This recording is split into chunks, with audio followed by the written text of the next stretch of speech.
Welcome to the DCTV News at Noon program. I'm Kelsey Kiesling. And I'm Kendra Cook. Dolores County Broadcasting Network is the producer of DCTV with support from the Southwest TV Translator Association. If you have a news topic or event you'd like to see covered, give us a call. The studio number is 677-4119. Today's show runs Tuesday at noon, 3 and 6 p.m. and again is re-aired later throughout the weekend with the other weekday broadcast replays. Today's April 3rd, 2018, Chocolate Mousse Day. And now, the news at noon.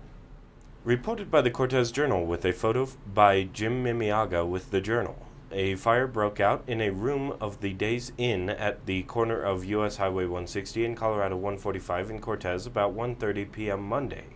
No injuries were reported, and the fire in a room on the ground floor was quickly put out. It was accidentally started by construction workers working on plumbing in the room, according to a fire official. Cortez police officers knocked on doors to evacuate people at the hotel. Smoke could be seen coming out of the room as firefighters dressed in full bunker gear entered the entered with hoses. Fire agencies from Cortez, Mancos, and Dolores responded to the fire. An ambulance crew from Southwest Health System was also on scene. Firefighters removed outside paneling to make sure that the fire had not spread into hidden spaces of the building. From the Journal and Herald, photos Jim Mimiaga. A controlled burn got out of control Monday afternoon in the McElmo Canyon area just east of the Sand Canyon trailhead. No injuries were reported, but the fire singed a hay barn and threatened a trailer home. The burn kicked up during the high winds on a red flag warning day when open fires are banned in unincorporated Montezuma County. Multiple fire departments responded to the blaze, including the Cortez Fire Protection District and Ute Boughton Fire Department. Neighbor John Tomac also assisted with a privately owned water truck, and Montezuma County Sheriff's deputies conducted traffic control as fire trucks moved up and down County Road G to contain the fire. The Southwest Health System ambulance also responded. Another fast-moving fire was reported about 5 p.m. near Ismay at the Utah border, and firefighters were responding to that one as well. With the lack of moisture, the county is at high risk for fires this year, said Sheriff's Deputy Dave Hunn, who was at the Sand Canyon fire. He added that the fire was under investigation. The red flag warning, originally set to expire at 6 p.m. Monday, was extended until 9 p.m. Monday, according to an alert from the National Weather Service. The warning covered much of southwest Colorado, as well as Delta, Montrose, and Mesa counties below 6,000 feet. During the red flag conditions, fire starts are difficult or impossible to control because of the combination of strong winds, low humidity, and dry grass and brush fuels, the Weather Service said.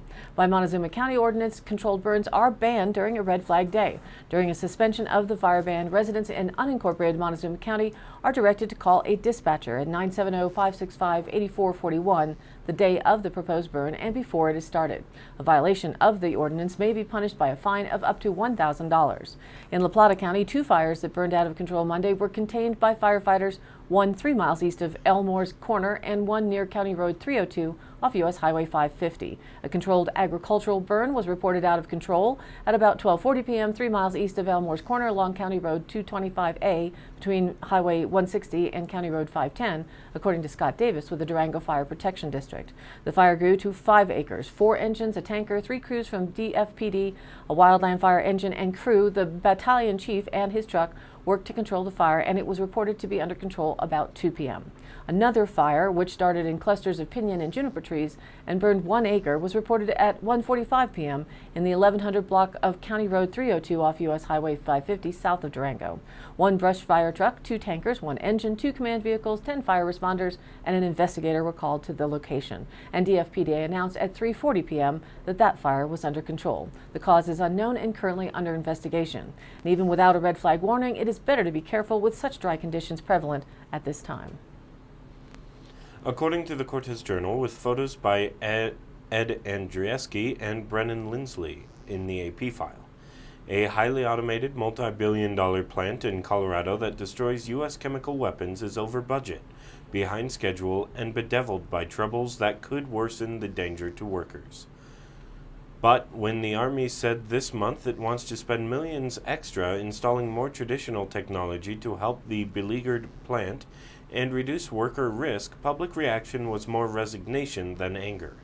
Defense contractor Bechtel Incorporated spent 12 years designing, building, and testing the plant at the Pueblo Chemical Depot to disassemble and neutralize 780,000 decades-old shells filled with liquid mustard agent stored at the site. Mustard agent, first used in World War I, can maim or kill blistering skin, scarring eyes, and inflaming airways. The heavily guarded depot spreads across 36 square miles of rolling, brushy terrain, about 15 miles from the city of Pueblo. The plant destroying the weapons is a collection of nondescript industrial buildings and tanks connected by a web of pipelines. The plant is expected to cost $4.1 billion, including design, construction, operation, and disassembly when the work is done, according to the Defense Department's Inspector General's Office, an internal watchdog. Other costs are expected to push the total price for the operation to $4.5 billion, Army officials said. The U.S. is obligated to destroy all its chemical weapons under an international treaty. The Army has already eradicated much of its stockpile by incineration, which is cheaper per weapon than neutralization. But faced with state and local concerns about air pollution, the military agreed to destroy the Colorado weapons with water to neutralize the mustard agent and microbes to digest and convert the remaining chemicals. The outcome is a dry salt cake that can be disposed of at a hazardous waste dump. From the Durango Herald, photo from the Herald. A Mancos man was sentenced to 2 years in prison for a deadly high-speed crash into an SUV carrying a family of 4 last July that left a father and son dead and a mother and younger son in critical condition. Anthony Rodriguez, who was 36 at the time, pleaded guilty in January to 2 counts of vehicular homicide as well as charges of careless driving, causing bodily injury, and driving without insurance. District Judge Todd Norvell said because of the seriousness of the crash, incarceration was an appropriate punishment. Rodriguez must also serve 5 years of probation after his release from prison. This is an extremely serious offense, Norvell said. Mr. Rodriguez has taken responsibility and does not deflect the blame. However, he said the damage to the Street family and their relatives was severe. On July 20th, Rodriguez was traveling west on U.S. Highway 160 on his way home to Mancos from work in Durango. Witnesses said they spotted Rodriguez driving recklessly at a high rate of speed before the crash. Around 5:15 p.m., Rodriguez, who was traveling nearly 85 miles an hour in a 65-mile-an-hour zone, lost control of the vehicle when a sudden downpour hit about 5 miles west of Hesperus. As a result, Rodriguez hydroplaned into oncoming traffic in the eastbound lane and struck a Honda Pilot carrying the Streets, a family of 4. Robert Street, 52, died at the scene. His 16-year-old son, Robbie, died after being transported to Mercy Regional Medical Center. Street's wife, Jocelyn, then 49, was airlifted to St. Anthony's Hospital in Lakewood, where she spent more than 30 days in the trauma center. The family's 14-year-old son, Sawyer, was taken to Mercy and spent 11 days in the hospital before he was able to be reunited with his mother. He then spent 5 months in a wheelchair and has multiple surgeries. Jocelyn, her son Sawyer, and other relatives asked the court to impose prison time. The court had some discretion in sentencing Rodriguez from community corrections up to 6 years in prison. This was a horrific collision with horrific impacts on many people's lives, said Assistant District Attorney David Ottman, who added a strict punishment for the crash also serves as a reminder to other people to drive safely. Rodriguez, who was represented by local attorney Joel Fry, gave a brief, tearful apology to the Streets, saying he was in a rush that day to get home to his wife and 5 kids and had a lapse in judgment. Norvell said he is aware the prison sentence will greatly affect Rodriguez's ability to provide for his own family, but a sentence without incarceration would, quote, depreciate the seriousness of the crime. Rodriguez must report 5 p.m. Friday to begin his sentence. Norvell said based on his conduct throughout the court process, Rodriguez does not pose a flight risk. Reported by the Cortez Journal with a photo by R.J. Sangosti with the Denver Post. Data shows that Colorado coal production surpassed 15 million tons last year, an improvement from 2016. The Daily Sentinel reported Wednesday that data from the Colorado Division of Reclamation, Mining, and Safety shows that statewide production in 2017 reached nearly 15.2 million tons, about 2 million tons more than in 2016. Arch Coal's West Elk Mine, east of Grand Junction, produced nearly 5 million tons of coal last year. Peabody Energy's 20-mile mine in northern Colorado produced nearly 4 million tons of coal that same year. Other mines that experienced a production increase include Culawayo Mine in Moffett County, Deserado Mine in Rio Blanco County, and Trapper Mine in Moffett County. And now let's take a look at the weather. The national weather outlook for the western U.S. remains dry, with the exception of the Pacific Northwest rain and snow mix, which might have been a storm in our future, but now looks to be moving eastward, passing to our north. Thunderstorms, damaging winds, and possible tornadoes are all in the forecast from the Ohio Valley down to the Mississippi Delta. From the Midwest down to southeast Texas, they'll be feeling the impact of a line of storms today and into Wednesday. Regionally, it's breezy conditions, which will diminish this morning with a mostly sunny day expected across the eastern Utah and western Colorado area. Temperatures will run around 15 degrees cooler today than on Monday, thanks to the passage of a cold front. Dry weather is expected to continue through midweek.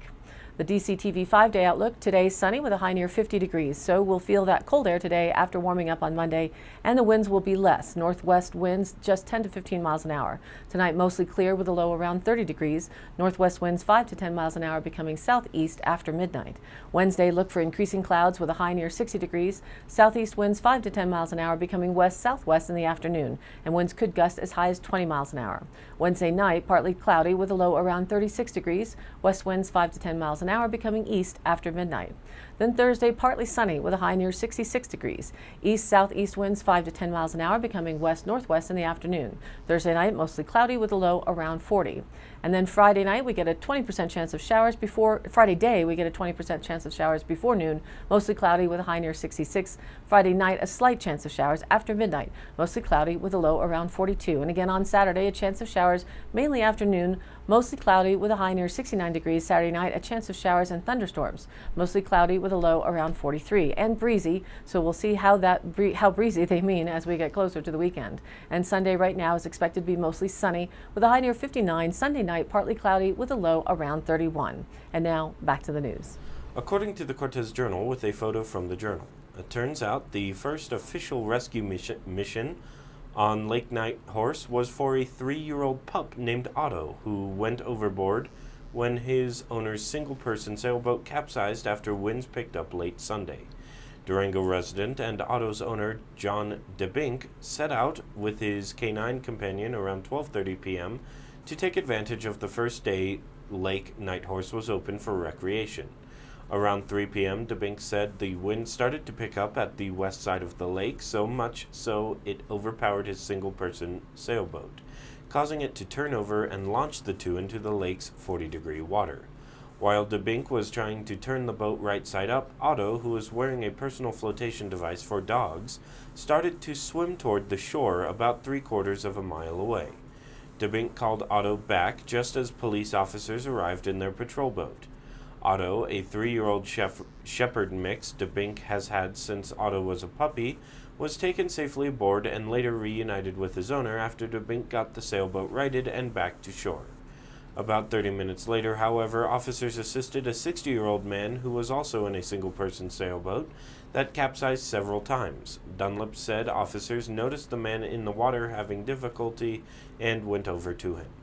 Otherwise, from Durango Police Department's point of view, Dunlap said the opening of Lake Nighthorse was a smooth, albeit busy day. Because the city of Durango took on the task of managing the lake, the DPD is the lead enforcement agency. From Fox 2 News, KDVR reporting, the Trump administration is reconsidering its proposal to sharply increase entry fees at some popular national parks, including the Grand Canyon and Yellowstone. The proposal, unveiled in October, called for the increases to begin this spring, raising the per-vehicle entrance fee at 17 parks, including Rocky Mountain National Park in Colorado, during peak season to $70 per vehicle. The current per-vehicle admission fee at those 17 parks is $25 or $30. But nearly all of the 100,000 comments received by the National Park Service on the plan were opposed to the plan, according to the Washington Post. $70 is insane, read one comment the department shared with the Post. Another said, having to pay $70 just to get in would definitely make me consider other options for our family vacation. The Park Service used a public comment submission website that does not make the submitted comments public. An interior official described the Post as familiar with the changes now being discussed, said it is likely fees will increase, but not as dramatically. Our ultimate goal when it comes to entrance fees is to make sure that the parks get 80% of that revenue, but we also don't want to put a burden on our visitors. We believe there is room to increase the fees and the annual passes, the official said. Interior Secretary Ryan Zinke said the fee increase would help the Park Service address a nearly $12 billion backlog of maintenance projects. Opponents of the plan, such as the National Parks Conservation Association, say the Trump administration also proposed cutting funding for the Park Service in its budget and that the increase would address only a small fraction of the backlog. Such a steep increase could also, quote, limit families' abilities to enjoy our parks and hurt businesses that rely on park attendance. Reported by the Cortez Journal, federal officials have approved plans for a company to drill for oil on the Whitewater Basin in western Colorado. The Daily Sentinel reports the Bureau of Land Management approved Fram Operating LLC's Whitewater Development Plan, which calls for drilling more than 100 wells on 26,000 acres near Grand Junction.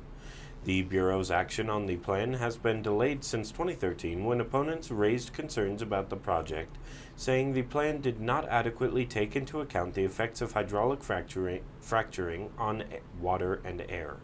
Officials with the advocacy group Western Colorado Congress say they're considering actions to appeal the decision.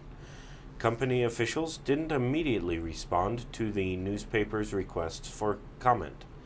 The next phase of the project begins when the company submits applications to the Bureau for drilling permits. Reported by KUNC, photo courtesy Pork Board, trade war with China could impact producers across Mountain West. The Chinese government has retaliated in what appears to be an escalating trade war. The government says it will slap tariffs on a long list of American goods, including pork and fruit, a move that could put producers across the region in a bind. China buys a lot of American pork, and while Iowa may be this country's big pig-producing colossus, tariffs would hit producers everywhere, including states in the Mountain West like Utah and Colorado. You know, American farmers literally feed the world, says Joyce Kelly, executive director of the Colorado Pork Producers Council. American pork goes to a long list of countries, though primarily to Canada, Mexico, and China. Kelly says the tariffs will mean that a lot of pork previously destined for China will instead stay here in the U.S., flooding the market and making pork even cheaper than it is already. And then basically farms are going to have to evaluate whether or not they're able to stay in business anymore, she says. China's State Council Tariff Committee put a 25% tariff on pork products and 15% on fruit effective immediately. The move has producers like Jerome Jemmett worried. When a trade war starts, you never know where it's going to go or how long it's going to last or what other industries it's going to affect, says Jemmett, who is vice president of J&S Farms in Idaho's Treasure Valley. He grows things like onions, potatoes, corn, and wheat. Those products aren't targeted by the Chinese tariffs, but Jemmett is nervous about a potential domino effect. It may start with pork and apples and then expand into beef and potatoes and onions, he says.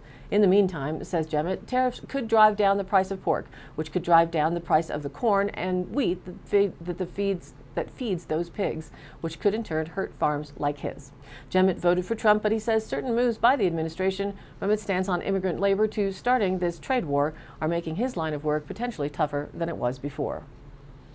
And now for the Dolores County Sheriff's Roundup for the week of March 26th through April 1st. Sheriff's deputies investigated a report of 2 suspicious males walking on Highway 491 west of town. The males were passing through on their way to Montezuma County. Sheriff's deputies responded to help unlock citizens' vehicles. As people are starting to spring clean, they are reporting controlled burns in both city and county. Sheriff's deputies did numerous building checks on local businesses. That concludes today's roundup. Stay tuned for continued updates. Today's High Canyon Country happenings. Thursday, April 5th, there's a meet and greet in Dove Creek for Phil Weiser, running for Colorado Attorney General, hosted at the Wild Coffee Shop at 230 3rd Street from 10 a.m. to 11 a.m. April 6th, the Crow Canyon store grand opening will be celebrated from 5 to 7 p.m. at the Colorado Welcome Center in Cortez. Crow Canyon Archaeological Center, west of Cortez, is opening a remote location inside the Welcome Center where the Mesa Verde Group used to be.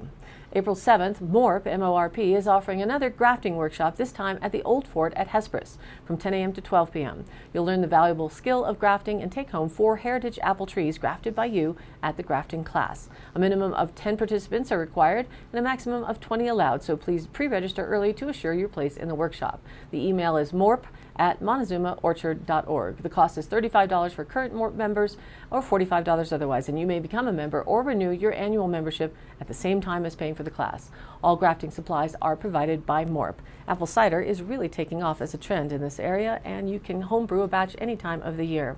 And of course, don't forget to vote. If you're a registered voter of the town of Dove Creek, the town office is the polling place, and it's open today until 7 p.m. April 3rd. 4 town board trustee positions are open, as well as the mayoral title. And all of these happenings are posted up on the DCTV News at Noon Facebook page, along with the YouTube replays, weather, and original stories and local posts. To share your event or information, contact us by email, dcbnnews@gmail.com, or call the station 970-677-4119, and we'll be sure to get your news on the air. Thanks for tuning in. News at Noon airs at noon Monday through Thursday and then is rebroadcast at 3 and 6 p.m. on each of those days. The weekday news shows are then replayed throughout the weekend as well. And be sure to check us out on social media. The Facebook page is DCTV News at Noon. Please like us there and share it with a friend. For Kendra Cook with DCTV and the News at Noon program out of Dove Creek, USA, I'm Kelsey Kiesling. Thanks for watching.